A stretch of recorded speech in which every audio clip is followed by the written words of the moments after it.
আসসালামু আলাইকুম ওয়া রাহমাতুল্লাহি ওয়া বারাকাতুহু।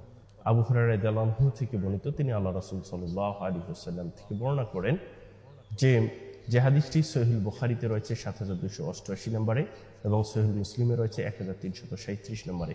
উক্ত হাদিসটি ইমাম নববী রাহিমাহুল্লাহ তার হাদিসে আরবাইন কিতাবে ৯ নম্বরে নিয়ে এসেছেন।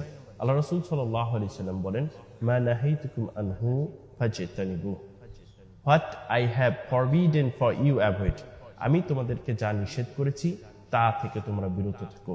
ওয়ামা আমারতুকুম বিহি ফাতু মিনহু মাস্তাতাতুম, and what I have ordered you, এবং আমি যা তোমাদেরকে আদেশ করেছি, নির্দেশ দিয়েছি, তা তোমরা ফাতু মিনহু মাস্তাতাতুম, তা তোমরা পালন করো।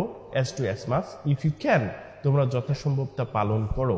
এবং আল্লাহ রাসূল সাল্লাল্লাহু আলাইহি সাল্লাম বললেন, ফাইন্নামা আহলাকাল্লাযীনা মিন ক্বাবলিকুম কাসারাতু মাসাইলিহিম ওয়া ইখতিলাফুহুম আলা আমবিয়াইহিম, তোমাদের পূর্বেকার লোকেরা ধ্বংস হয়েছে তারা বেশি বেশি প্রশ্ন করার কারণে এবং তাদের নবীদের সাথে ইখতিলাফ করার কারণে।